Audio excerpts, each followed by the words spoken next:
ॐ नमो भगवते वासुदेवाय।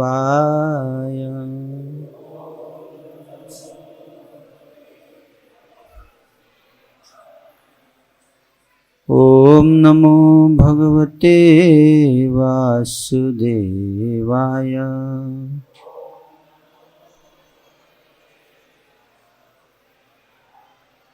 ॐ नमो भगवते वासुदेवाय।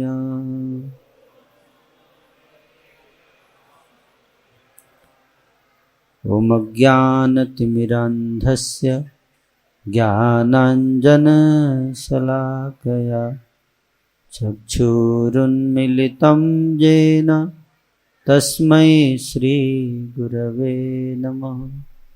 नमः ॐ विष्णुपदाय कृष्णपृष्ठाय भूतले श्रीमते भक्तिवेदान्त स्वामिनिति नामिने। नमस्ते सरस्वती देवे गौरवाणी प्रचारिणे निर्विशेषशून्यवादी पाश्चात्य देशतारिणे। वाञ्छाकल्पतरुभ्यश्च कृपा सिन्धुभ्यैव च पतितानां पावनेभ्यो वैष्णवेभ्यो नमो नमः।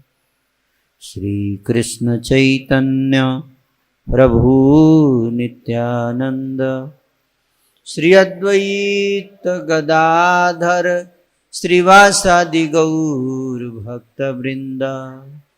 हरे कृष्णा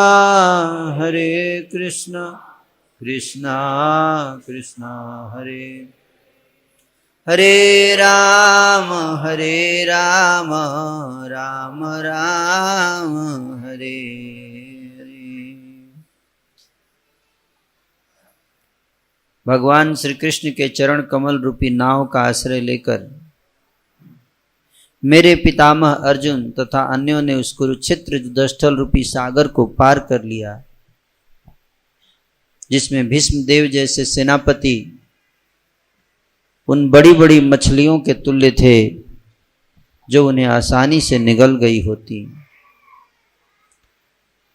मेरे पितामहों ने भगवान श्री कृष्ण की कृपा से इस दुर्लंघ्य सागर को इतनी सरलता से पार कर लिया मानो कोई गोखुर का चिन्ह हो। चूंकि मेरी माता ने सुदर्शन चक्रधारी भगवान श्री कृष्ण के चरण कमलों की शरण ग्रहण की थी, अतः उन्होंने उनके गर्भ में प्रवेश करके मुझे बचा लिया, जो कौरवों तथा पांडवों का अंतिम बचा हुआ उत्तराधिकारी था और जिसे अश्वत्थामा के ब्रह्मास्त्र से नष्ट प्राय कर दिया था। भगवान श्री कृष्ण ने समस्त देहधारी जीवों के भीतर तथा बाहर शाश्वत काल के रूप में परमात्मा तथा विराट रूपों में अपनी शक्ति से प्रकट होकर हर व्यक्ति को क्रूर मृत्यु के रूप में या जीवन के रूप में मोक्ष प्रदान किया। कृपया उनके दिव्य गुणों का वर्णन करके मुझे प्रबुद्ध कीजिए।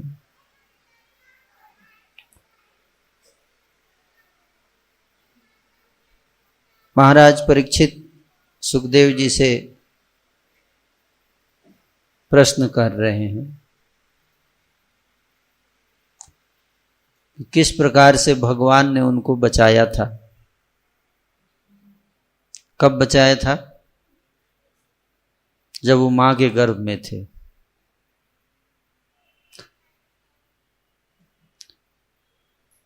महाभारत के युद्ध में सब लोग मारे गए, केवल 5 पांडव बचे थे और उनके 5 पुत्र बचे थे। द्रौपदी के 5 पुत्र, सुभद्रा का एक पुत्र अभिमन्यु थे, वो मारे गए। तो केवल द्रौपदी के 5 पुत्र बचे हुए थे और रात्रि में सो रहे थे। भगवान श्री कृष्ण ने ऐसा सोचा था कि उनको पता था कि द्रौपदी के 5 पुत्रों को भी अश्वत्थामा मारेगा, उन पे भी खतरा है, क्योंकि कुरुवंश का विनाश हो गया था, कोई नहीं बचा था। तो बदले की भावना से ऐसी आशंका थी कि पांडवों के भी वंश का विनाश होगा किसी न किसी प्रकार से। भगवान श्री कृष्ण इस बात को जानते थे। उन्होंने शिव जी को पहरा पर लगा दिया कि आप पांडवों के कैंप की पहरेदारी करना है, किसी को आने नहीं देना है। लेकिन अश्वत्थामा शिव जी का बड़ा भक्त था और उसने शिव जी को किसी तरह से डाइवर्ट करके जाके अंदर कैंप में घुसकर द्रौपदी के 5 पुत्रों का सिर काट दिया सोते हुए। उसने सोचा 5 पांडव हैं, उसको पता नहीं था कि ये 5 पांडव नहीं है, वो द्रौपदी के पुत्र हैं। और उनका सिर जो है, कटा हुआ सिर, सरतन से जुदा, वो लेकर और दुर्योधन के पास गया। सोचा कि दुर्योधन बहुत खुश होगा। दुर्योधन ने पूछा, अब बोला, खुशी से बोला, देखो 5 पांडवों के सिर काट दिए मैंने। दुर्योधन ने देखा तो 5 पांडव नहीं थे, 5 पांडव के पुत्र थे। दुर्योधन बहुत दुखी हुआ, बोला तुमने ये क्या कर दिया? यही 5 बचे हुए थे जो हमारे वंश को आगे बढ़ाते किसी तरह से, उनको भी काट दिया तुमने। अश्वत्थामा पागल हो गया था एकदम। और जब द्रौपदी को पता चला सुबह कि उसके 5 पुत्र मारे गए, कितनी पीड़ा हुई होगी आप सोचो मां को। अर्जुन बहुत क्रोधित थे। भगवान श्री कृष्ण के साथ रथ पर बैठकर गए और ब्रह्मास्त्र चला दिया अश्वत्थामा ने। अर्जुन ने भी ब्रह्मास्त्र चलाया और फिर अश्वत्थामा को पकड़कर बंदी बनाकर अर्जुन ने बैल की तरह लेकर आया द्रौपदी के पास और बोला, बोलो इसके साथ क्या सलूक किया जाए। तो द्रौपदी को दया आ गई। उसने कहा, इसको मत मारो, मैं एक मां हूं, इसलिए एक मां का दर्द जान सकती हूं। अगर हमने इसको मारा तो इसकी मां कृपी जो है वो बहुत दुखी हो जाएगी। मैं नहीं चाहती कि वो दुखी हो जाए, इसलिए इसको छोड़ दिया जाए, क्षमा कर दिया जाए। दूसरा है कि ये हमारे गुरु का पुत्र है।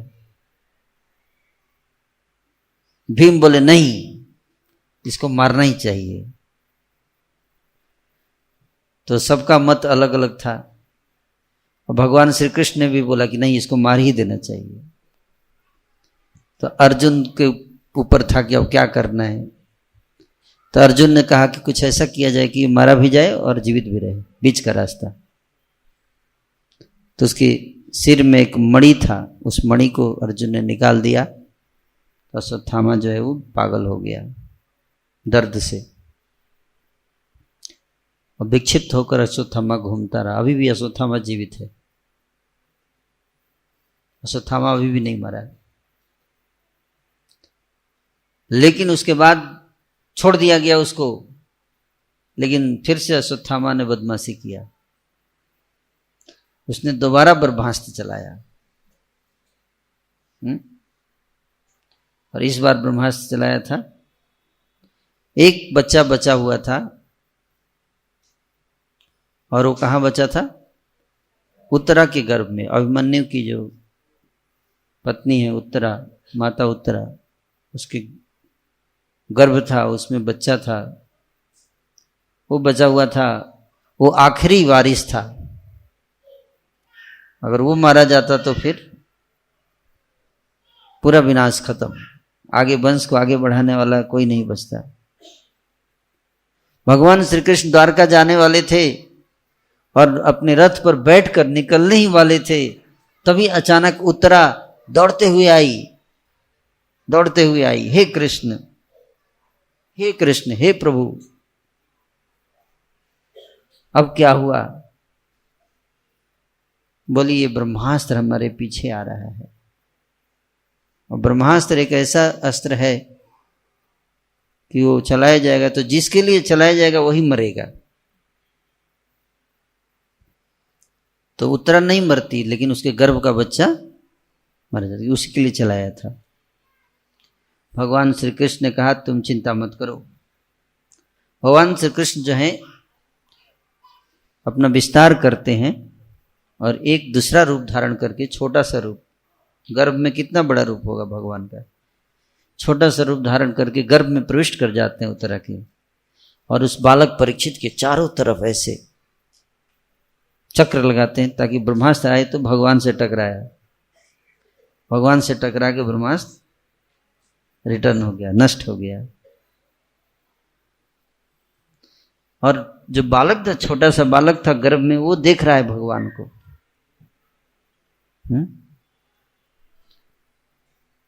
भगवान को देखा, दर्शन किया उसने। वो जो प्रश्न पूछ रहे हैं परीक्षित, यही वो बालक थे जिनको बचाया था। तो वही बोल रहे हैं कि जब मैं गर्भ में था माँ के, तब ठाकुर जी ने हमको बचाया गर्भ में आके, हैं? उसी समय उनको देखा। उसके बाद तो भगवान के दर्शन नहीं हुए, कि उसके बाद जन्म हुआ, फिर तब तक भगवान तिरुभाव, भगवान अंतर्धान हो चुके थे, चले गए थे अपने धाम। तो इस प्रकार से भगवान जो हैं वो परीक्षित की रक्षा करते हैं। इसलिए वो बालक जब बाहर निकला, गर्भ से जब बाहर निकलते हैं तो सबके चेहरे को देखते हैं ध्यान से कि वो व्यक्ति कहाँ है जो गर्भ में आके मुझे बचाया था, है ना। सबके मुखमंडल को देखकर परीक्षा करता था, परीक्षा, इसका चेहरा नहीं, ये वो नहीं है, ये भी नहीं है, ये भी नहीं है, वो कहाँ गया। बाद में बड़ा हुआ तो पता चला कि वो तो भगवान श्री कृष्ण थे, है ना। इसलिए उनका नाम पड़ा परीक्षित, क्योंकि सबका परीक्षा करते थे मुखमंडल का, इसलिए नाम पड़ा परीक्षित। तो वही बता रहे हैं राजा परीक्षित यहाँ पे, जो पूरी पृथ्वी के सम्राट बने बाद में जाकर। पूरी पृथ्वी पे एक राज्य था, एक राजा हुआ करता था, एक छत्र सम्राट हुआ करता था, आज से 5000 वर्ष पूर्व। और पूरी पृथ्वी का शासन चलता था यहां से, कहां से? हस्तिनापुर, उत्तर प्रदेश है। और राजा परीक्षित यहाँ के राजा थे। हस्तिनापुर और मेरठ ये सब यही प्रदेश था जिसको हस्तिनापुर, आज मेरठ जिसको बोलते हैं, वो पहले हस्तिनापुर था। तो राजा जो हैं परीक्षित प्रश्न पूछ रहे सुखदेव जी से, उन भगवान की लीलाओं का वर्णन कीजिए। हे सुखदेव गोस्वामी, आप पहले ही बता चुके हैं कि द्वितीय चतुर्व्यूह से संबंधित संकर्षण रोहिणी के पुत्र श्री बलराम के रूप में प्रकट हुए। यदि श्री बलराम को एक शरीर से दूसरे शरीर में स्थानांतरित न किया गया होता तो ये कैसे संभव हो पाता कि वे पहले देवकी के गर्भ में थे और बाद में रोहिणी के गर्भ में। कृपया मुझसे इसकी व्याख्या कीजिए।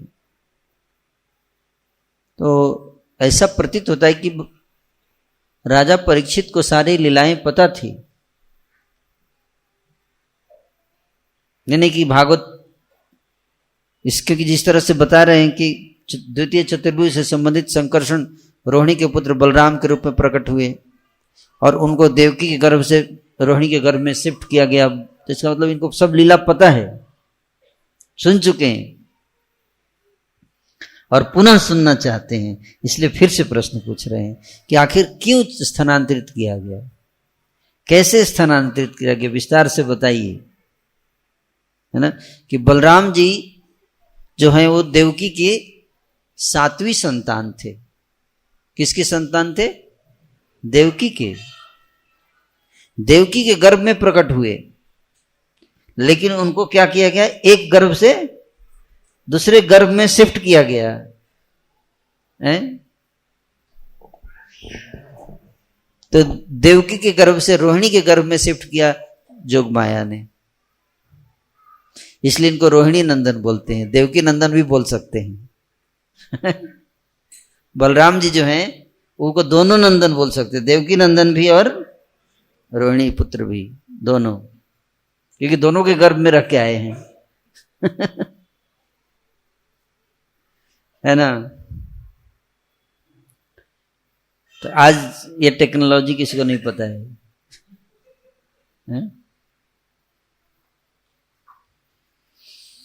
तो प्रश्न पूछ रहे हैं, आगे और प्रश्न पूछेंगे कि पूर्ण पुरुषोत्तम भगवान श्री कृष्ण ने अपने पिता वसुदेव का घर क्यों छोड़ा? जन्म लिए थे मथुरा में, तो पिताजी के घर को क्यों छोड़ के वृंदावन गए? पता तो है ही सब, लेकिन फिर भी पूछ रहे हैं। और अपने आप को वृंदावन में नंद के घर क्यों स्थानांतरित कराया? यदुवंश के स्वामी अपने संबंधियों के साथ वृंदावन में कहां रहे? भगवान श्री कृष्ण वृंदावन तथा मथुरा दोनों जगह रहे, तो वहां उन्होंने क्या किया? उन्होंने अपनी माता के भाई मतलब मामा, उन्होंने अपने मामा कंस को क्यों मारा? जबकि शास्त्र ऐसे वध को रंच मात्र भी अनुमति नहीं देते हैं। शास्त्र कहते कि मामा का वध नहीं करना चाहिए, अपने संबंधियों को नहीं मारना चाहिए, तो अपने ही रिलेटिव को क्यों मार दिया भगवान ने? वो भी भगवान ने। पूर्ण पुरुषोत्तम भगवान श्री कृष्ण का शरीर भौतिक नहीं है, फिर भी वे मानव के रूप में प्रकट होते हैं। वे विष्णु वंश के वंशजों के साथ कितने वर्षों तक रहे? उनकी कितनी पत्नियां थी? वे द्वारका में कितने वर्षों तक रहे? हे महामुनि, आप भगवान श्री कृष्ण के विषय में सब कुछ जानते हैं, अतः उन सारे कार्यकलापों का वर्णन विस्तार से करें जिनके बारे में मैंने पूछा है, तथा उनके बारे में भी जिनके विषय में मैंने नहीं पूछा है। और आपको लगता है कि वो इंपॉर्टेंट है तो वो भी बताइए। जो मैं पूछा वो तो बताइए, और कुछ छूट गया हो जो आपको लगता है कि वो बहुत जरूरी है बताना, तो उसको भी बताइए, क्योंकि उन पर मेरा पूर्ण विश्वास है और मैं उन भगवान श्री कृष्ण के बारे में सबको सुनने के लिए अत्यंत उत्सुक हूं। मृत्यु द्वार पर होते हुए अपने व्रत के कारण मैंने जल ग्रहण करना भी छोड़ दिया है, फिर भी आपके कमल मुख से निकले कृष्ण कथा रूपी अमृत का पान करने से मेरी असह्य भूख तथा प्यास मुझे किसी तरह भी बाधा नहीं पहुंचा रही है। मरने से पहले जल पीना भी छोड़ चुके हैं। जल भी बंद, 7 दिन कथा रही, 7 दिन तक न खाए और ना ही कोई जल ग्रहण किए। 7 दिन 7 रात लगातार कथा चलती रही। अभी लगातार कर दें 7 दिन बिना खाए बिना पिए। हम लोग नहीं कर सकते। आजकल भागवत सप्ताह होता है तो उसमें खाना पीना सब रहता है। परीक्षित महाराज की नकल तो करते हैं लेकिन ठीक से नहीं कर पाते। प्रयास करते हैं हम लोग भागवत सप्ताह करके, है ना। परीक्षित महाराज 7 दिन 7 रात लगातार उन्होंने कथा सुना और बिना कुछ खाए बिना कुछ पिए। और बता रहे हैं कि क्योंकि मुझे भूख प्यास ही नहीं लग रही, क्योंकि जो कथा का जो अमृत का पान कर रहा हूं उसमें भूल गया, भूख प्यास का स्मरण ही नहीं रहा। ऐसी कथा है श्रीमद् भागवत। अब जो है प्रश्न समाप्त हो चुके हैं राजा परीक्षित के, और अब जो है सुखदेव जी उत्तर देंगे। और उत्तर में 90 अध्यायों में श्रीमद् भागवत में भगवान श्री कृष्ण की लीलाओं का वर्णन करेंगे।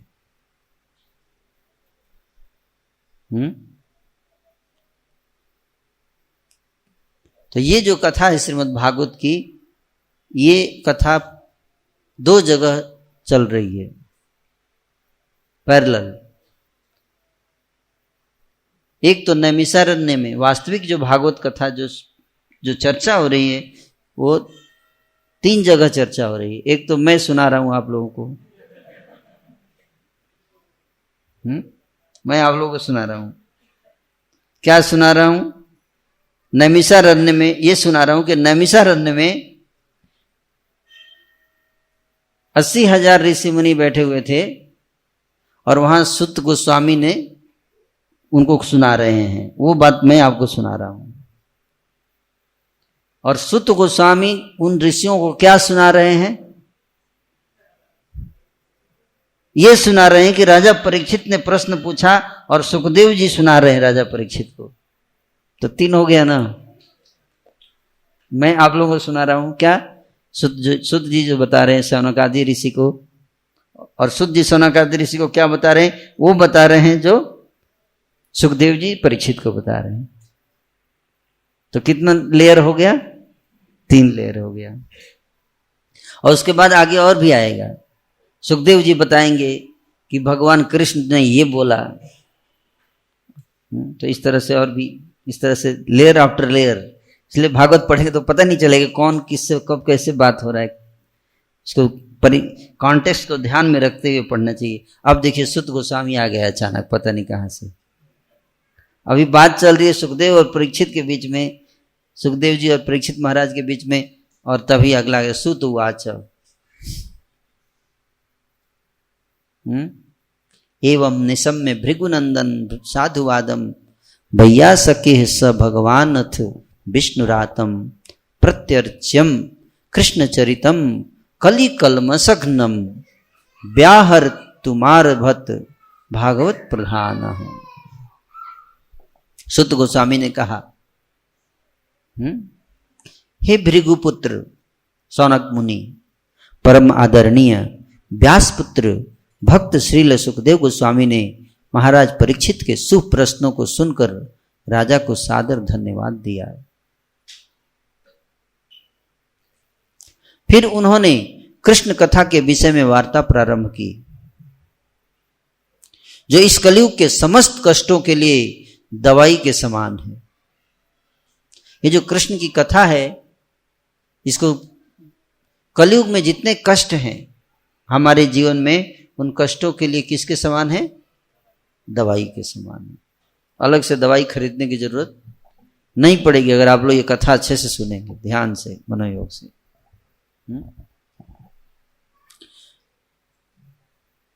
तो अब क्या सुत गोस्वामी कहते हैं कि अब सुखदेव जी महाराज परीक्षित के शुभ प्रश्नों का उत्तर देना प्रारंभ करेंगे। ध्यान से सुनिए। सुखदेव जी कहते हैं, श्रील सुखदेव गोस्वामी ने कहा, हे राजर्षियों में श्रेष्ठ, चूंकि आप वासुदेव की कथाओं के प्रति अत्यधिक आकृष्ट हैं, अतः निश्चित रूप से आपकी बुद्धि आध्यात्मिक ज्ञान में स्थिर है, जो मानवता का एकमात्र असली लक्ष्य है। चूंकि यह आकर्षण अनवरत रहता है, अतः निश्चित रूप से उत्कृष्ट है। भगवान श्री विष्णु के चरणों के अंगूठे से निकलने वाली गंगा तीनों लोकों को पवित्र बनाने वाली है। इसी तरह जब कोई व्यक्ति भगवान वासुदेव श्री कृष्ण की लीलाओं तथा गुणों के विषय में प्रश्न करता है, तो तीनों प्रकार के व्यक्ति शुद्ध हो जाते हैं। तो गंगा जो है 3 लोकों को पवित्र करती है, स्वर्गलोक, पृथ्वीलोक और पाताल। उसी प्रकार से जब कृष्ण की कथा होती है तो 3 प्रकार के व्यक्तियों का तीनों प्रकार के व्यक्ति पे उसका प्रभाव पड़ता है। 3 प्रकार के व्यक्ति कौन कौन? एक तो जो बोलता है, कथा करता है, वक्ता, यहां पे मैं। सबसे पहले कौन शुद्ध होगा? जो व्यक्ति बोल रहा है। और दूसरा जो प्रश्न पूछ रहा है, उसको भी लाभ मिलता है। और तीसरा बाकी लोग जो बैठे हुए हैं कथा में, है ना। तो इन तीनों को क्या मिलेगा? लाभ मिलेगा, कथा सुनने का पूरा लाभ मिलेगा आपको। है ना। और समय आने पे आपको पता चलेगा इसका लाभ। अभी आपको समझ में नहीं आएगा क्या लाभ मिल रहा है, लेकिन जब समय आएगा तो आपको सारा दिख जाएगा, सब पता चलेगा। तब आपको याद आएगा, अरे बहुत अच्छा किया हमने, उस दिन कथा में बैठ गए, है ना। उस दिन आपको समझ में आएगा। आज हो सकता है किसी को ना समझ में आए। अब यहां से कथा प्रारंभ होती है, कृष्ण जन्म की कथा। भूमि दीप्त नृपव्याज दैत्यानीक सतायुतै आक्रांता भूरि भारेण ब्रह्माणं शरणं जयौ। एक बार जब माता पृथ्वी राजाओं के बेश में गर्वित लाखों असुरों की सेना से बोझिल हो उठी, तो वह इससे छुटकारा पाने के लिए ब्रह्मा के पास पहुंची। थोड़ा साउंड को ना, बास को कम कर सकते हैं, बास या ई को संबंध कर एडजस्ट। तो पृथ्वी के बारे में यहां पे वर्णन है। एक बार की घटना है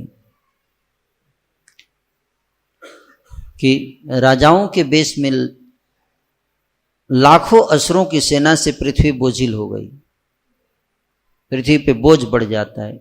सबसे ज्यादा बोझ कब बढ़ता है आप जानते? कब? जब कोई झूठ बोलता है। जब कोई झूठ बोलता है तो उसका बोझ जो है पृथ्वी नहीं उठा पाती है, बोलती बहुत भारी हो गया है, इसको फेंकना पड़ेगा, है ना। इसलिए झूठ नहीं, सत्य। सबसे पहला धर्म का सबसे पहला जो पैर है वो क्या है? सत्य। सत्य, झूठ नहीं बोलना चाहिए।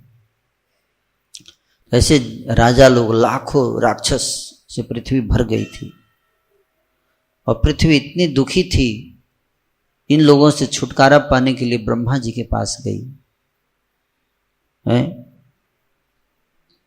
और कम कीजिए थोड़ा। ब्रह्मा जी के पास गई। माता पृथ्वी ने गाय का रूप धारण किया है। किस रूप में? गाय का रूप। माता पृथ्वी के 3 रूप हैं। एक तो जो हम दिखता है हमको, पृथ्वी, और दूसरा रूप क्या है? गाय का रूप, और तीसरा लक्ष्मी रूप, भूदेवी के रूप में बैकुंठ में विराजमान रहती है। तो 3 रूप है। हर व्यक्ति का 3 रूप होता है। आप सबका भी 3 रूप है। एक रूप से आप गाजियाबाद में हो, जैसे ही आप लोग स्वर्ग जाएंगे तो दूसरा रूप। जैसे पृथ्वी को जब स्वर्ग जाना होता है तो कौन सा रूप धारण करती है? गाय। गाय के रूप में जाना, इसलिए गाय का रूप धारण। और बैकुंठ जाएंगी तो भूदेवी। तो गाय का रूप धारण करके वह अत्यंत दुखियारी अपनी आंखों में आंसू भरकर ब्रह्मा जी के समक्ष प्रकट हुई और उसने उनसे अपनी विपत्ति कह सुनाई।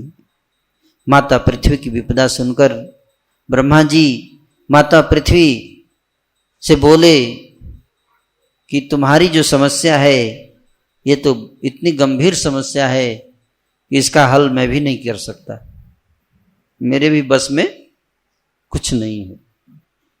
तो क्या किया जाए? तो बोले शिव जी के पास चलते हैं, वो देवाधिदेव हैं, वही हल कर सकते हैं। शिव जी के पास गए। भगवान शिव ने कहा मैं भी कुछ नहीं कर पाऊंगा, इसका हल तो हमें भगवान विष्णु ही देंगे।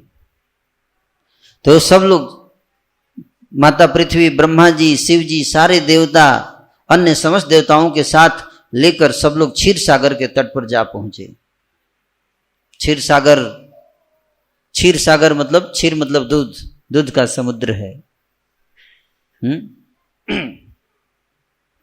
क्षीर सागर के तट पर पहुंचकर सारे देवताओं ने समस्त ब्रह्मांड के स्वामी, समस्त देवताओं के परम ईश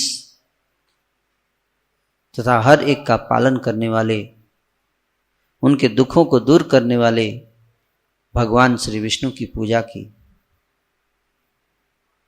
सारे देवी देवताओं ने क्षीर सागर में जो विष्णु विराजमान रहते हैं अनंत से इसकी सैया पर, तो सीरियल में आप लोगों ने देखा होगा कि भगवान विष्णु के पास जाकर ऐसे, लेकिन यहां बताया गया कि भगवान विष्णु के पास नहीं गए देवता लोग। कहाँ गए? क्षीर सागर के तट पर गए। तट पर जाकर खड़े होकर सामने भगवान दिख नहीं रहे थे, ऐसे ही प्रार्थना कर रहे हैं भगवान को, है ना। और उनके दुखों को दूर करने वाले भगवान श्री विष्णु की पूजा किए, प्रार्थना किए और पूजा किए। उन्होंने बड़े ही मनोयोग से पुरुष सूक्त नामक वैदिक मंत्रों के पाठ द्वारा क्षीर सागर में शयन करने वाले भगवान श्री विष्णु की पूजा की। तो एक विशेष मंत्र है जिसका नाम है पुरुष सूक्त। उस पुरुष सूक्त मंत्र से क्षीर सागर में के तट पर जाकर देवता लोग क्या करते हैं? पूजा करते हैं भगवान की। शांताकारम भुजगशयनम पद्मनाभम सुरेशम, है ना। ये जो सूक्त, इसको पुरुष सूक्त बोलते हैं। यही प्रार्थना किया देवताओं ने। और मनोयोग से प्रार्थना करना चाहिए। यहां बताया गया कि प्रार्थना कैसे करना चाहिए? मनोयोग से करना चाहिए। हम लोग प्रार्थना करते हैं तो मन इधर उधर रखता है ना। प्रार्थना का पूरा लाभ तब मिलेगा जब हम कैसे करेंगे? मन को लगाएंगे, मन को जोड़ेंगे। तन जीभ से तो निकल रहा है प्रार्थना और मन जो है वो इधर उधर भाग रहा है, तो उस प्रार्थना का ज्यादा लाभ नहीं मिल पाता है। ब्रह्मा जी ध्यान लगाकर प्रार्थना कर रहे थे, ऐसे बैठकर। ऐसे ब्रह्मा जी जब समाधि में थे तो उन्होंने भगवान श्री विष्णु के शब्दों को आकाश में ध्वनित होते हुए सुना। उनको क्या सुनाई दिया? शब्द सुनाई दिया। भगवान दिखाई नहीं दिए, भगवान का आवाज आया। तब उन्होंने देवताओं से कहा, अरे देवताओं, मुझसे परम पुरुष क्षीरोदकशाही भगवान श्री विष्णु का आदेश सुनो और बिना देर लगाए उसे ध्यान पूर्वक संपन्न करो। ब्रह्मा जी को सुनाई दिया और किसी देवता को सुनाई नहीं दिया, केवल ब्रह्मा जी को सुनाई दिया भगवान ने क्या बोला। और फिर ब्रह्मा जी ने बाकी लोगों को क्या किया? सुनाया। तो क्या बोले भगवान? क्या आदेश है भगवान का? ब्रह्मा जी ने देवताओं को बतलाया, हमारे द्वारा याचना करने के पूर्व ही श्री भगवान पृथ्वी के संकट से अवगत हो चुके थे। ब्रह्मा जी बताए कि हम लोग सोचे कि भगवान को पता नहीं होगा, लेकिन ऐसा बात नहीं है। भगवान मेरे को बोले हैं कि मुझे पहले से ही पता है तुम लोगों की प्रॉब्लम।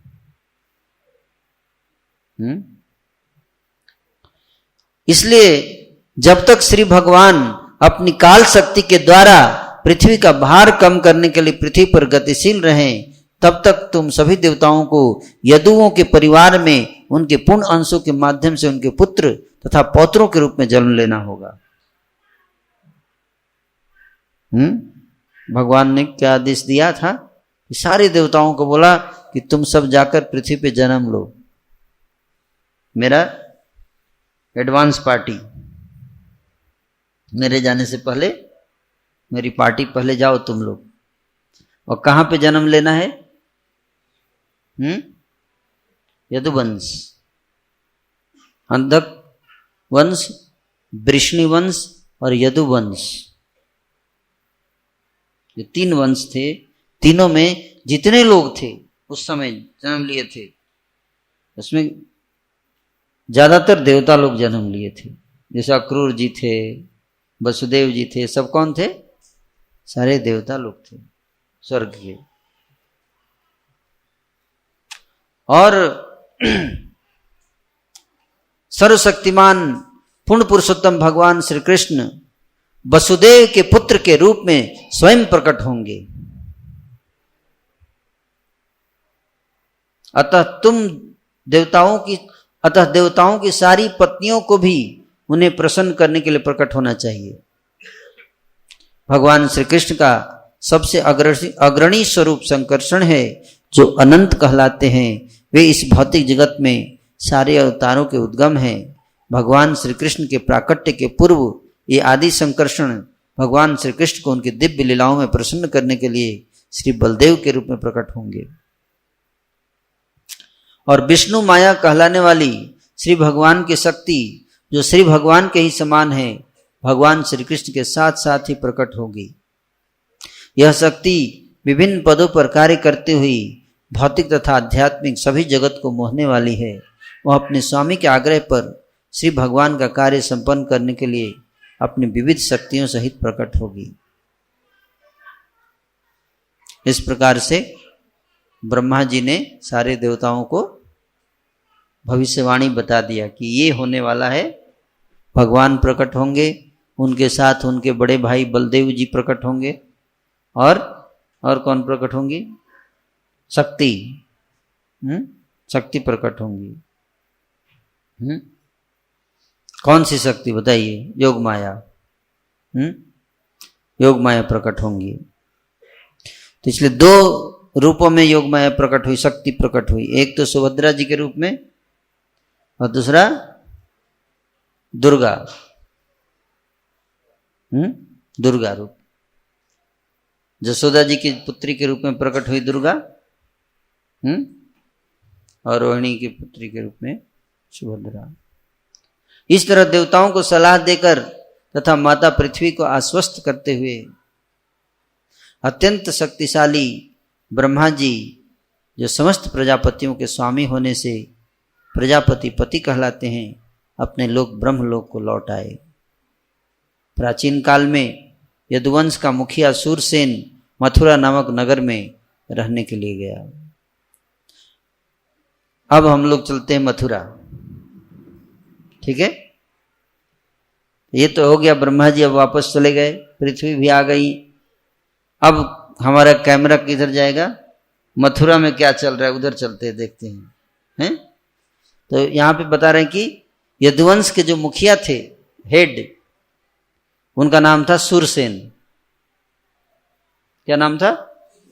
सूरसेन। सूरसेन मथुरा नामक नगर में रहने के लिए आए। वहां उसने माथुर तथा सूरसेन नामक स्थानों का भोग किया। उस समय से मथुरा नगरी सारे यदुवंशी राजाओं की राजधानी बनी रही। मथुरा नगर तथा मथुरा जनपद भगवान श्री कृष्ण से घनिष्ठता पूर्वक जुड़े हैं, क्योंकि वहां भगवान श्री कृष्ण का नित्य वास है। मथुरा में भगवान श्री कृष्ण का नित्य वास है। आज भी भगवान श्री कृष्ण मथुरा में मिलेंगे आपको। कुछ समय पूर्व सूर्यवंश के वसुदेव ने देवकी से विवाह किया। वसुदेव का विवाह किससे हुआ? देवकी से। विवाह के बाद वसुदेव जी अपनी नवविवाहिता पत्नी के साथ घर लौटने के लिए अपने रथ पर आरूढ़ हुए। रथ से पहले लोग जाते थे, आजकल कार से जाते हैं, है ना? तो वसुदेव जी जो हैं रथ पे बैठ गए, देवकी जी भी रथ पे बैठ गई। और उस रथ को चलाने के लिए ड्राइवर कौन बना? कौन उस रथ को चला रहा था? भाई, देवकी का भाई था कंस, मामा।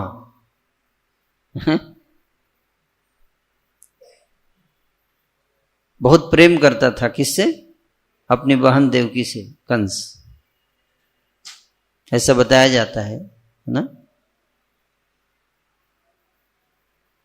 कि राजा उग्रसेन के पुत्र कंस ने अपनी बहन देवकी को उसके विवाह के अवसर पर प्रसन्न करने की दृष्टि से घोड़ों की लगाम अपने हाथ में थाम लिया, है ना। कंस बहुत दुष्ट था एक्चुअली, और बहुत शक्तिशाली भी था, लेकिन अपनी बहन से बहुत प्यार करता था। और बहन को खुश करने के लिए विदाई के समय बोला कि मैं खुद घोड़ा, हालांकि राजा था वो कंस, बहुत राजकुमार था उस समय तक तो, लेकिन बहुत शक्तिशाली था, तो उसने खुद बोला ड्राइविंग करूंगा मैं, और स्वयं सारथी बन गया।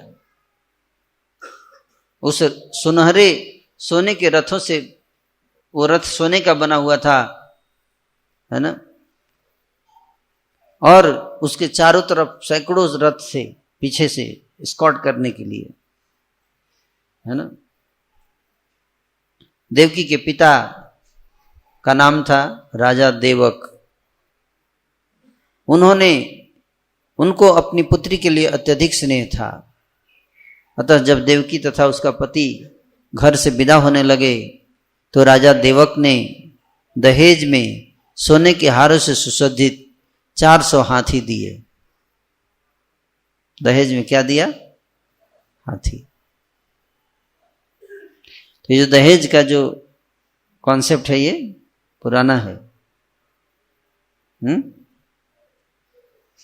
पिता ने दिया दहेज, है ना, दिया, लेकिन यहां पे ये नहीं लिखा कि किसी ने मांगा। आजकल दहेज मांगा जाता है, पहले दहेज मांगा नहीं जाता था, दहेज दिया जाता था। दोनों में बहुत अंतर है ना। पिता अपनी पुत्री को प्रेम करता था। यहां लिखा है ना कि राजा देवक को अपनी पुत्री के लिए अत्यधिक स्नेह था। तो चूंकि पिता को स्नेह था इसलिए पुत्री जा रही थी तो उसको उन्होंने क्या दिए? उपहार दिए उसकी प्रसन्नता के लिए। उसको दहेज कहा जाता है। लेकिन आजकल क्या हो गया है, पिता देना ना भी चाहे तो उसको मजबूरी में देना पड़ता है, चाहे उसके पास पैसा हो ना हो, है ना, कर्ज लेकर। दहेज प्रथा बन गया अब। वैदिक संस्कृति में दहेज प्रथा नहीं था इस तरह का जो आज है। आप कहीं देखें कि शादी से पहले दोनों समधी बैठ गए और बोले बताओ कितने में दोगे, मोल भाव हो रहा है। कहीं आपको शास्त्र में ये सब नहीं मिलेगा। आप देखो भगवान राम का जब विवाह हुआ था तो ये नहीं कि महाराज दशरथ पहले बोले जनक जी से साइड चलिए थोड़ा बात करते हैं पहले, कितना देंगे आप, है ना। ऐसा हुआ था? नहीं हुआ था। इतना में थोड़े होगा, ज्यादा देना पड़ेगा, ऐसा कुछ नहीं, कहीं नहीं मिलेगा आपको। आप पूरा पढ़िए वैदिक शास्त्र। ये हिंदू धर्म का दहेज देना ये है हिंदू धर्म में, लेकिन इस तरह से मांगना नहीं है जिस तरह से मांगा जा रहा है आजकल, है ना।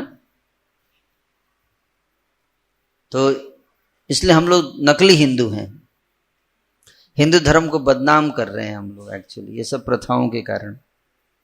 ये हिंदू धर्म की प्रथा नहीं है ये, इससे हिंदू धर्म बदनाम हो रहा है ना। तो दहेज में सोने के हारों से सुसज्जित 400 हाथी दिए और साथ ही 10,000 घोड़े और 18,000 रथ और 200 अत्यंत सुंदर तथा गहनों से अच्छी तरह अलंकृत जुआ दासियां दी। हे प्रिय पुत्र महाराज परीक्षित, जब दूल्हा तथा दुल्हन विदा होने लगे तो उनकी शुभ विदाई पर शंख, तुरही, मृदंग तथा नगाड़े एक साथ बजने लगे। बैंड बाजा बज रहा था, विदाई हो रही है अब। और कंस जब घोड़ों को की लगाम थामे मार्ग पर रथ हाँक रहा था तो अचानक से एक अद्भुत आवाज ने कंस को संबोधित किया। आकाशवाणी होती है, देववाणी, आकाश से वाणी आती है ना, कंठ रस चला रहा है और अचानक से ऊपर से वाणी आती है, आकाशवाणी। क्या जरूरत था वाणी आने के ऐसे मोमेंट पे? सब बढ़िया चल रहा है, अब बीच में देवता लोग कुछ अनाउंसमेंट करेगा, अरे मूर्ख दुष्ट कंस, तू जिस स्त्री को लिए जा रहा है उसकी 8वीं संतान तुम्हारा वध करेगी।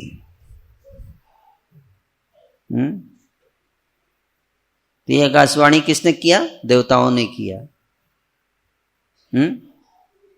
देवताओं ने। लेकिन यहां पे जो है थोड़ा सा देवताओं ने सस्पेंस कर दिया। सस्पेंस क्या किया? 8वां गर्भ बोल दिया। क्या बोल दिया? 8वां गर्भ इसका बोल दिया। गर्भ में पुत्र होगा या पुत्री क्लियर नहीं किया कॉन्सेप्ट। क्या बोला कि इसी का 8वां गर्भ तुम्हारा वध करेगा। आकाशवाणी बोला अब गर्भ में पुत्र होगा या पुत्री, ये स्पष्ट नहीं किया आकाशवाणी में। इसलिए बाद में पुत्री जब हुई तो कंस को आश्चर्य नहीं हुआ, उसको लगा कि हाँ गर्भ ही बोला था।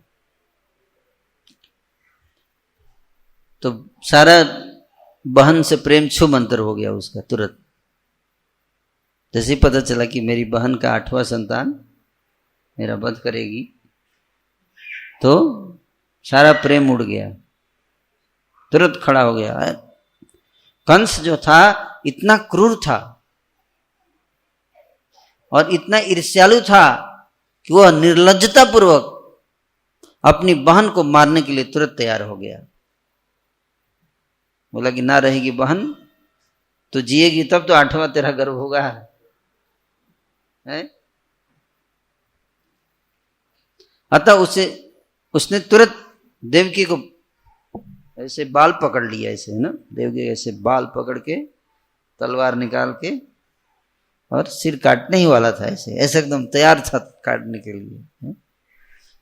अब देख तुरंत प्रेम उड़ जाता है संसार में लोगों का, है ना। बहुत प्रेम से बातें करेंगे लेकिन एक बात अगर उनके मन के अनुसार ना हो सारा प्रेम उड़ जाता है। कंस पर मानसिकता के लोग। तो जब मारने लगा तो वसुदेव जी वहीं पे खड़े थे और कंस ईर्ष्यालु तो था, क्रूर था, लेकिन बहुत शक्तिशाली था, बहुत शक्तिशाली। कितना शक्तिशाली था आप इसी से अंदाजा लगाइए कि उसका सामना कोई नहीं कर सकता था। पूरी पृथ्वी में कोई ऐसा राजा नहीं था जो कंस का सामना कर सके। यहां तक कि स्वर्ग के ऊपर कंस ने आक्रमण करके इंद्र आदि देवताओं को पराजित कर चुका था, इतने शक्तिशाली था। और जब वो मारने वाला है तो वसुदेव जी क्या करेंगे? चुपचाप देखेंगे, क्या करेंगे? लेकिन वसुदेव जी ने उन्होंने दिमाग लगाया। अतः कंस को शांत करने के लिए भगवान श्री कृष्ण के होने वाले पिता महात्मा वसुदेव ने कंस से निम्नलिखित शब्द कहे। कंस से वसुदेव जी बोलने लगे, हे साले महाशय,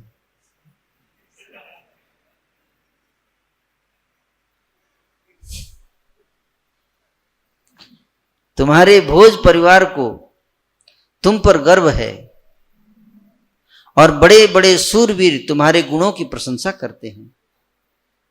बड़ाई, ऐसे समय बड़ाई करना चाहिए, लड़ाई नहीं। क्या करना चाहिए? हाँ, ये सब सीखना चाहिए हमको शास्त्रों से।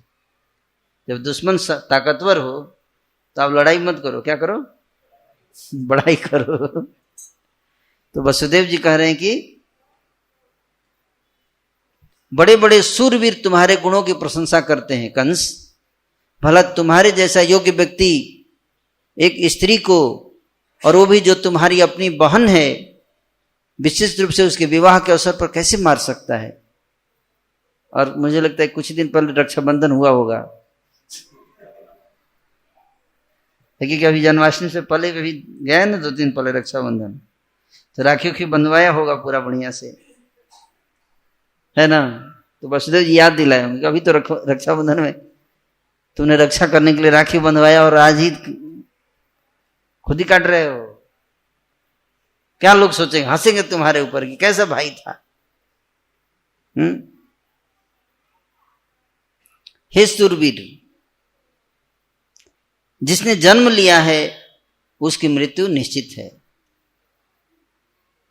क्योंकि शरीर के ही साथ मृत्यु का उद्भव होता है। जिस दिन शरीर जन्म लेता है उसी दिन मृत्यु निश्चित हो जाती है। मृत्यु भी उसी दिन जन्म लेती है जिस दिन शरीर जन्म लेता है। कोई चाहे आज मरे या 100 वर्ष के बाद, किंतु प्रत्येक जीव की मृत्यु निश्चित है। जब यह शरीर मिट्टी बन जाता है, 5 तत्वों में परिवर्तित हो जाता है, तो शरीर का स्वामी जीवात्मा स्वतः अपने सकाम कर्म के अनुसार भौतिक तत्वों से बना दूसरा शरीर प्राप्त करता है। अगला शरीर प्राप्त होने पर वह वर्तमान शरीर को त्याग देता है। जिस तरह रास्ते पर चलते हुए मनुष्य अपना एक पांव जमीन पर टेकता है और फिर दूसरे पांव को उठाता है, जिस तरह वनस्पति का एक कीड़ा पहले दूसरी पत्ती पर बैठता है और फिर पहले वाली पत्ती को छोड़ता है, उसी तरह जब बद्ध जीव दूसरे शरीर का आश्रय ग्रहण करता है तो पिछला शरीर को त्याग देता है। किसी परिस्थिति को देखकर या सुनकर ही मनुष्य उसके बारे में चिंतन मनन करता है और अपने इस शरीर का विचार न करते हुए उसके वशीभूत हो जाता है। इसी तरह मानसिक संतुलन द्वारा वह रात में भिन्न शरीरों तथा भिन्न परिस्थितियों में रहकर सपना देखता है और अपनी वास्तविक स्थिति को भूल जाता है। उसी प्रक्रिया के अंतर्गत वह अपना वर्तमान देह त्याग कर दूसरा शरीर ग्रहण करता है। मृत्यु के समय मनुष्य सकाम कर्मों में निहित मन के सोचने, अनुभव करने और चाहने के अनुसार ही शरीर विशेष प्राप्त करता है। दूसरे शब्दों में मन के कार्यकलापों के अनुसार ही शरीर विकास करता है।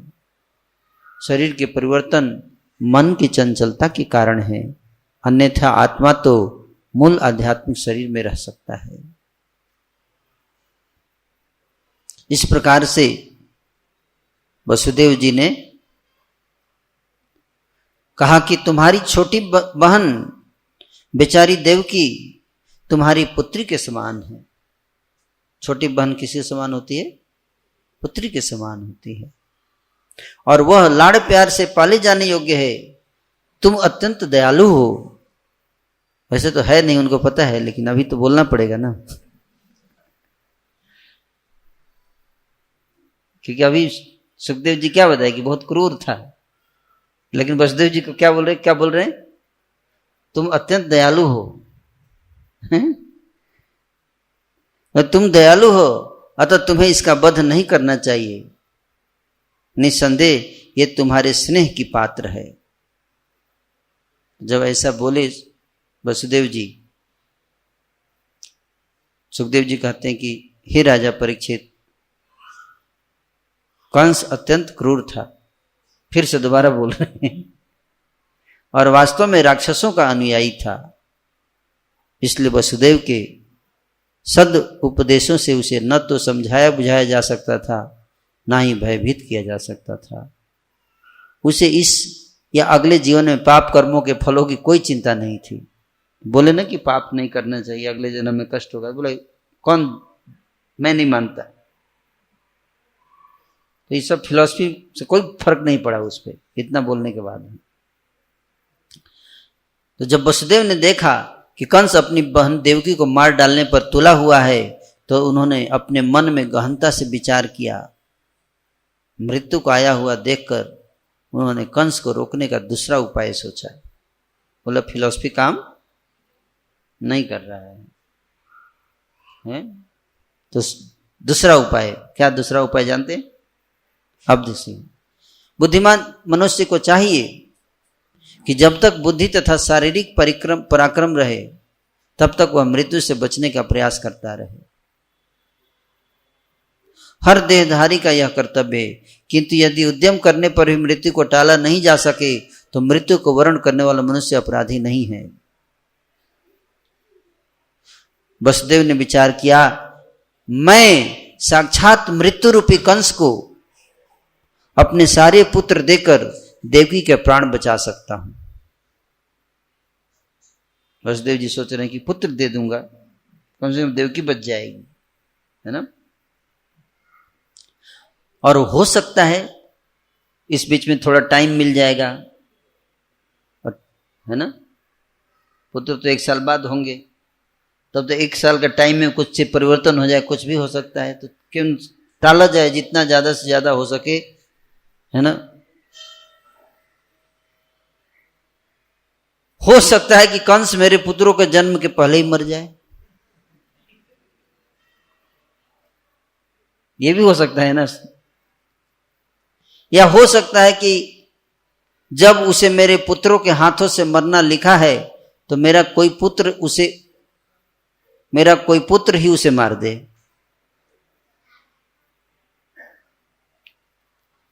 इस समय मुझे चाहिए कि मैं कंस को अपने सारे पुत्रों को सौंपने की प्रतिज्ञा कर लूं, जिससे कंस अपनी यह धमकी त्याग दे, और यदि आगे चलकर कंस मर जाता है तो फिर मुझे डरने की कोई बात नहीं रह जाएगी। आप लोग जानते थे बात, वसुदेव जी कितना सोच रहे हैं, ऐसे सोच रहे हैं, है ना। जब किसी अदृश्य कारण से आग लकड़ी के एक टुकड़े से लपक कर दूसरे खंड को जला देती है तो इसका कारण प्रारब्ध होता है। इसी तरह जब जीव एक प्रकार का शरीर स्वीकार करके दूसरे का परित्याग करता है तो इसमें अदृश्य प्रारब्ध के अतिरिक्त अन्य कोई कारण नहीं होता। इस तरह इस विषय पर अपनी बुद्धि से भरपूर विचार करने के बाद वसुदेव ने पापी कंस के समक्ष बड़े ही आदर पूर्वक अपना प्रस्ताव रखा। वसुदेव के मन चिंता से भरा था, क्योंकि उनकी पत्नी संकट में थी। किंतु क्रूर, निर्लज्ज तथा पापी कंस को प्रसन्न करने के उद्देश्य से बनावटी हंसी लाते हुए वे इस प्रकार बोले। मन में तो बहुत कष्ट था, लेकिन बाहर से उसको खुश करना है ना, खुश मुंह एकदम मुस्कुराते हुए बोल रहे हैं, बनावटी हंसी। वसुदेव जी कहते, हे भद्र श्रेष्ठ, क्या बोल रहे हैं? भद्र श्रेष्ठ, मतलब भद्र पुरुषों में श्रेष्ठ कंस को बोल रहे हैं। तुमने अदृश्य वाणी से जो भी सुना है उसके लिए तुम्हें अपनी बहन देवकी से तनिक भी डरने की बात नहीं। बोला क्यों? इसी का तो पुत्र मारेगा मेरे को। बोले पुत्र मारेगा ना, ये तो नहीं मारेगी। तुम्हारी मृत्यु का कारण उसके पुत्र होंगे। मैं तुम्हें वचन देता हूं कि जब उसके पुत्र उत्पन्न होंगे जिनसे तुम्हें डर है तो उन सबको लाकर मैं तुम्हें सौंप दिया करूंगा। सुखदेव जी कहते हैं, राजा परीक्षित, कंस वसुदेव के तर्कों से सहमत हो गया। मतलब ये बात सही बोल रहा है ना, कलंक भी नहीं लगेगा। हमको तो पुत्र से दुश्मनी है, पुत्र होगा उसको मार दूंगा। वसुदेव के वचनों पर पूरा भरोसा होने से उसने अपनी बहन को मारने का विचार छोड़ दिया। वसुदेव ने कंस से प्रसन्न होकर उसे और भी सांत्वना दी और अपने घर में प्रवेश किया।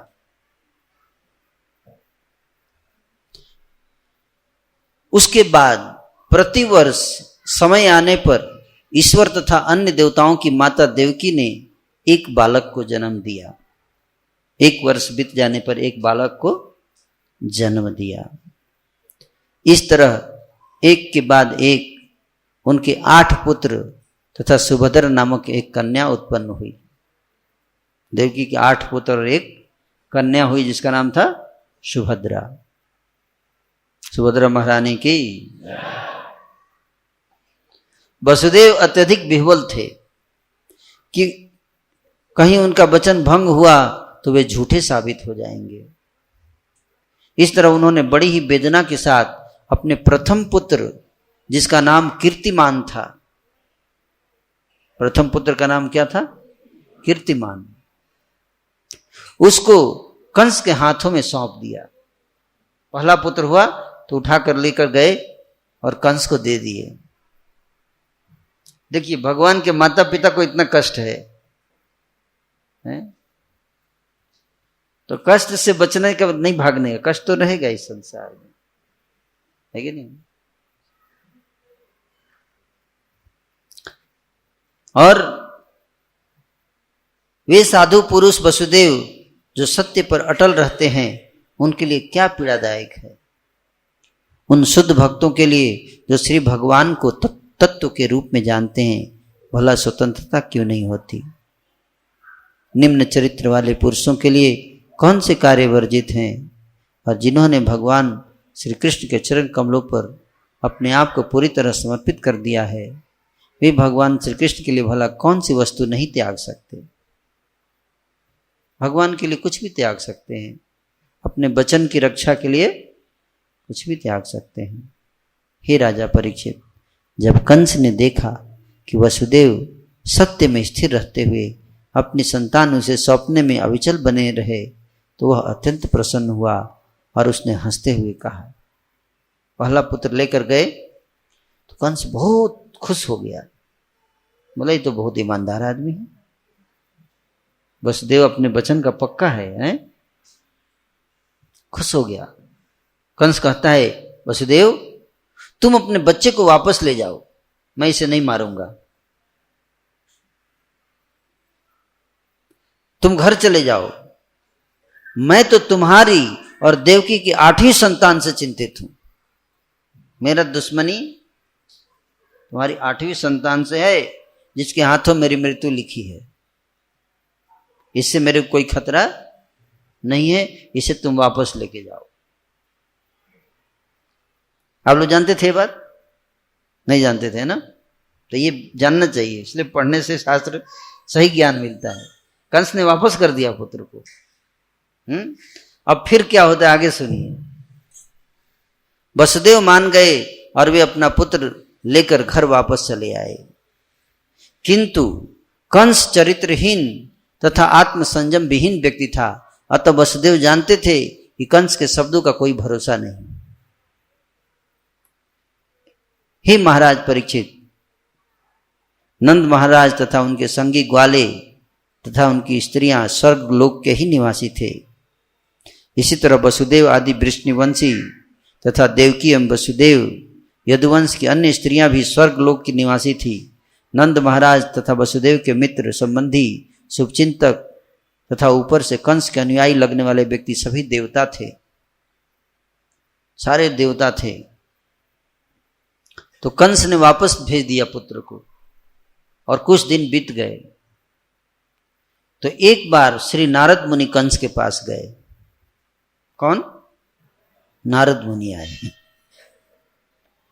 अब नारद मुनि जब आएंगे तो कुछ होगा। जहां भी नारद मुनि अगर आ गए सीन में, तो कुछ बहुत अद्भुत चीज होने वाली है। और नारद मुनि उसके पास आए और कंस को यह बताया कि पृथ्वी के अत्यंत भार रूप तुम जैसे असुर व्यक्तियों का किस प्रकार वध किया जाए, इसकी चिंता स्वर्ग में चल रही है। बोले कि मैं तो स्वर्ग पूछा, कंस पूछा कहां से आ रहे हैं? तो नारद जी बोले हम तो स्वर्ग से आ रहे हैं। अच्छा, स्वर्ग में देवता लोग क्या कर रहा है? बोले इसीलिए तो आया हूं तुमको बताने, वहां पे मीटिंग चल रही है देवताओं की। अच्छा, वो लोग क्या कर रहे हैं? देवता लोग क्या मीटिंग कर रहे हैं? यही कि तुमको कैसे मारना है। और तुम मूर्ख व्यक्ति, भोला भाला सीधा साधा आदमी, देवताओं की पॉलिटिक्स तुम बिल्कुल नहीं समझ पा रहा है। तुम देवताओं की भोली भाली बातों में आ गया। बोला क्या? मैंने क्या ऐसा किया?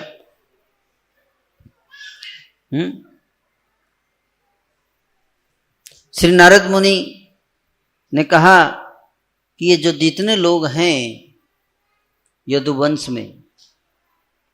बस तुमको इतना बताना चाहता हूं कि इनको साधारण व्यक्ति मत समझना, अपना रिलेटिव मत समझना है। ये सब देवलोक से आए हैं, देवता हैं, यही लोग तुमको मारने की योजना बना के आए हैं, है ना।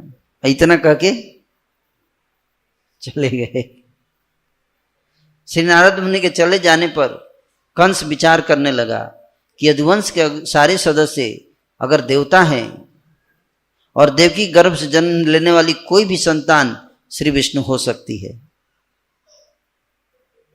अतः अपनी मृत्यु के भय से कंस ने वसुदेव तथा देवकी को बंदी बना लिया। तो नारद जी के आने के बाद इफेक्ट क्या हुआ, जो भी थोड़ा बहुत सुधर गया था वो और बिगड़ गया। तो आप लोग नारद मुनि ने ऐसा क्यों किया? नारद मुनि को ऐसा करना चाहिए था। तो नारद मुनि ने काफी सोच समझ के ऐसा किया, क्योंकि नारद मुनि चाहते थे कि ये दुष्ट जल्दी मारा जाए, और अगर ये देवकी और वसुदेव के प्रति दया दिखाएगा तो भगवान इसको मारेंगे नहीं। इसलिए चाहते थे कि ये और पाप करे ताकि जल्दी भगवान आए और इसका वध करें। ये उद्देश्य था नारद जी का। अतः देवकी और वसुदेव को बंदी बनाकर लोहे की जंजीरों में डाल दिया। कंस ने इस भविष्यवाणी से सशंकित होकर कि श्री विष्णु उसका वध करेंगे, हर संतान को इस आशंका से कि वह कहीं श्री विष्णु ना हो, एक एक करके मार डाला।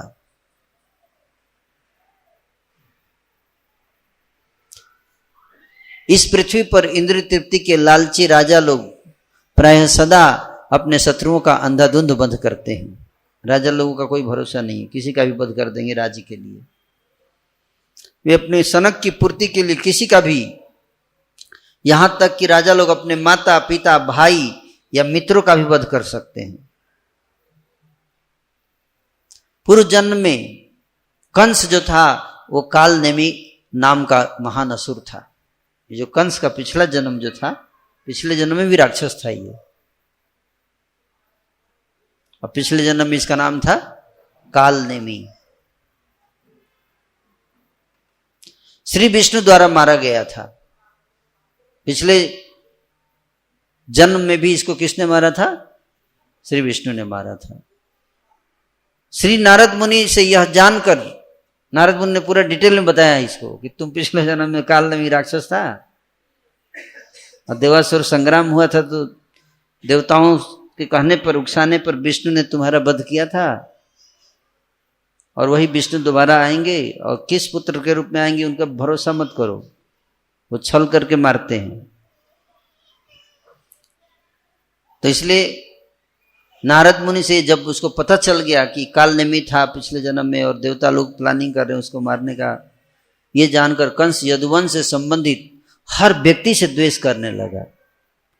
उग्रसेन के अत्यंत बलशाली पुत्र कंस ने अपने पिता तक को, जो यदु भोज तथा अंधक वंशों के राजा थे, अपने पिता उग्रसेन को बंदी बना लिया, कि उसको लगा कि उग्रसेन भी जरूर देवताओं का आदमी है, इसको भी बंदी बना लिया, और सुरसेन नामक राज्यों का शासन स्वयं राजा बन के चलाने लगा। तो इस प्रकार से आपको मैंने यहां तक की कथा सुनाई, और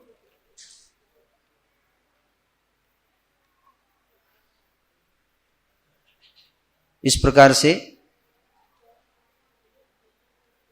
कंस जो है शासन चलाने लगा स्वयं, यहां बता रहे हैं।